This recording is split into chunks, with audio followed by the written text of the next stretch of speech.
Assalamualaikum warahmatullahi wabarakatuh. Perkenalkan, nama saya Kralis Putri.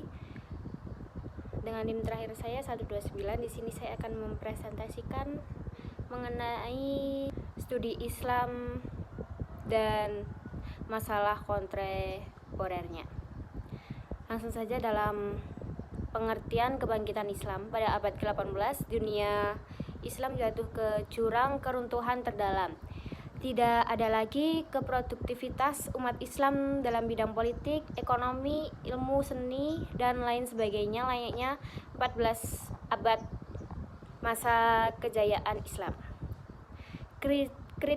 Kritisme umat Islam atas modernisasi Barat, modernisme tumbuh dengan pesat dalam bentuk yang beragam, baik berupa gerakan intelektual maupun gerakan sosial politik. Keberagaman ini menyebabkan sulitnya mencari istilah yang tepat dan mencakup semua gejala itu.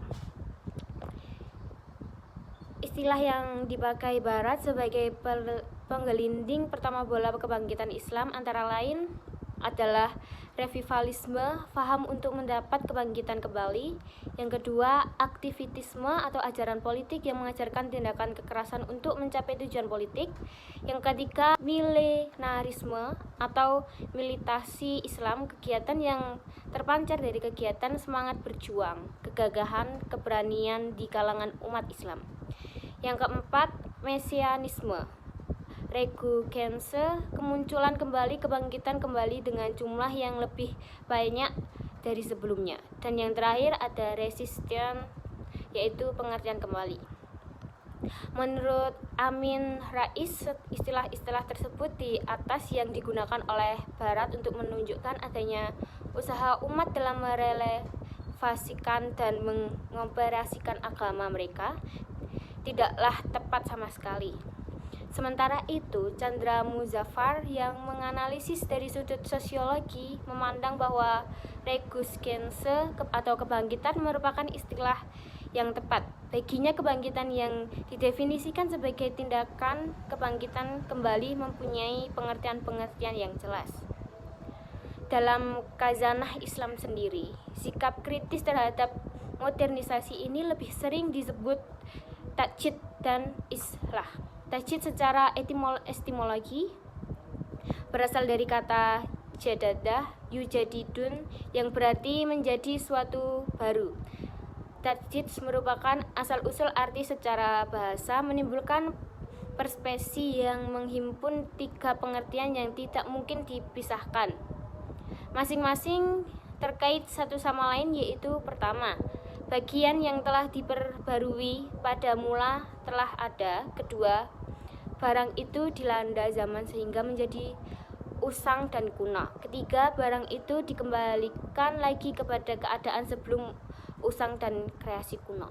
Selanjutnya, dari segi terminologi, Muhammad Jidan Tamimi mengatakan bahwa jadid terbagi dua karena sasarannya, yaitu pertama berarti pembaharuan dalam arti mengembalikan kepada keaslian dan kemurniannya.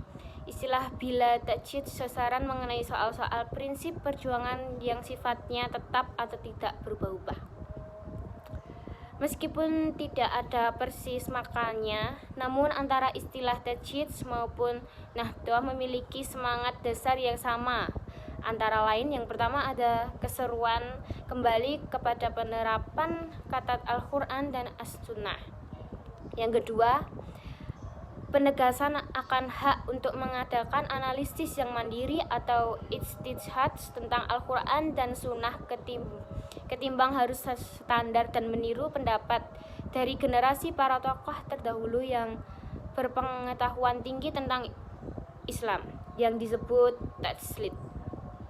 Yang ketiga, penegasan kembali keaslian dan keunikan pengalaman Al-Quran yang berbeda dengan cara-cara sisentasi dan keterbukaan pada tradisi Islam lainnya. Yang kedua, yaitu pemahaman modernisme. Pengertian yang mudah tentang modernisasi ialah pengertian yang identik atau hampir identik dengan pengertian rasionalisme. Dengan begitu, berarti modernisasi adalah proses perombakan cara berpikir dan tata kerja lama tidak rasional. dan pengertiannya dengan pola pikir dan tata kerja baru yang rasional. Nuklis Majdic pernah mengomentari Islam dan tentang modernitas. Dalam pengertiannya, Al-Quran menunjukkan bahwa risalah Islam karena universalitasnya dapat diadaptasi dengan lingkungan kultural manapun, termasuk lingkungan masyarakat perkotaan modern. Kemampuan Islam mendapatasikan dirinya dengan tuntutan kebudayaan modern diakui oleh sejumlah ilmuwan sosial.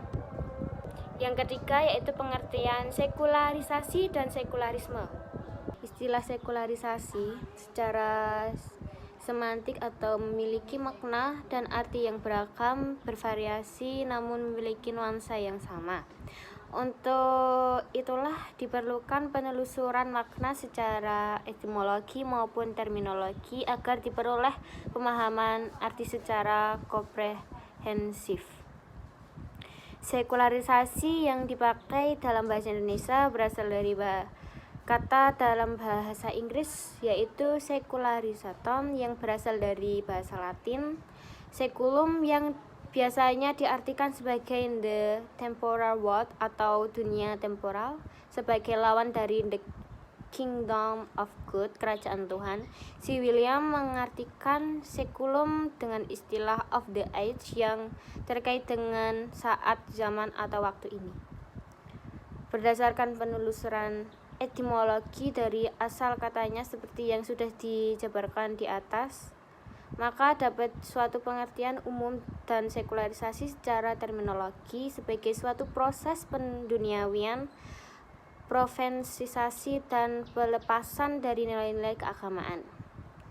Perbedaan makna sekularisasi tampak misalnya saat perundingan di Westphalen pada tahun 1946. Istilah ini dimaksudkan sebagai proses pengalihan kekuasaan rohani atau kedudukan dan peraturan suci pada instansi agama Kristen dari agama menjadi milik umum.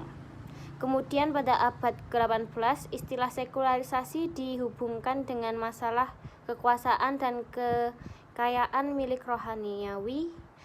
Perbedaan pula pada abad ke-19, sekularisasi dimaksudkan kepada penyerahan kekuasaan dan hak milik gereja kepada negara dan yayasan duniawi. Dan terakhir pada abad ke-20, istilah ini mengalami perkembangan secara konseptual yang panjang sehingga memiliki makna dan arti yang beragam namun memiliki nuansa semantik yang tidak jauh berbeda, yakni perubahan peran agama dalam masyarakat. Selanjutnya perlu dijelaskan juga istilah sekularisme agar dapat perbedaannya dengan istilah sekularisasi. Istilah sekularisme secara histori pertama kali diperkenalkan oleh George Jacob Heliolius pada tahun 1841. Pada awalnya, sekularisme merupakan perluasan kebebasan berpikir dalam bidang etika. Yang keempat, paham fundamentalisme. Tren fundamentalisme berasal dari kata fundamental yang berarti asas, dasar, hakikat, fondasi. Dalam bahasa Inggris disebut fundamentalis yang berarti pokok. Dalam bahasa Arab, kata fundamentalisme ini diistilahkan dengan usuliyah. Kata usuliyah sendiri berasal dari kata usul yang artinya pokok. Dengan demikian, fundamentalisme dalam paham yang menganut tentang ajaran dasar dan pokok perkembangan ajaran agama atau aliran kepercayaan. Pada perkembangan selanjutnya, istilah fundamentalisme tersebut juga menjadi salah paham atau kelompok dalam Islam, baik yang bermazhab Sunni maupun Syiah. Dalam Sunni, kaum fundamentalis menerima Al-Quran secara literal, sekalipun dalam hal-hal tertentu mereka pun memiliki ciri-ciri khas lainnya.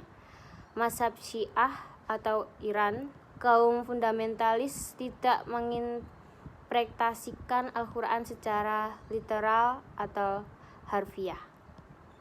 Kaum fundamentalisme tersebut tidak mau menerima perubahan dalam arti mereka menentang pembaruan. Jadi mereka dengan berhati-hati menegaskan bahwa pemakluman kebanian Muhammad SAW bukanlah suatu hal yang baru, melainkan hanya menyambung rentetan nabi dan rasul yang mendahulunya. Yang kelima, paham radikalisme. Tren radikalisme berasal dari kata radikal yang berarti prinsip dasar. Dalam Kamus Besar Bahasa Indonesia dikatakan bahwa radikal dapat berarti secara menyeluruh, habis-habisan, amat keras, dan menuntut perubahan. Juga ditemukan beberapa pengertian radikalisme yang dijumpai dalam kamus bahasa, yakni yang pertama, paham atau aliran yang radikal, paham politik. Yang kedua, paham atau aliran yang menginginkan perubahan atau pembaruan sosial dan politik dengan cara kekerasan. Yang ketiga, sikap ekstrim di suatu aliran politik. Menurut Yusuf Khodawi, istilah radikalisme tersebut berasal dari kata al-tataruf yang berarti berdiri di ujung, jauh, dan pertengahan. Di samping itu, radikalisme dianggap sebagai kaum yang berpikir sempit, narrow minded, bersemangat secara berlebihan, ultra zealous, atau ingin mencapai tujuan dengan memakai cara-cara kekerasan.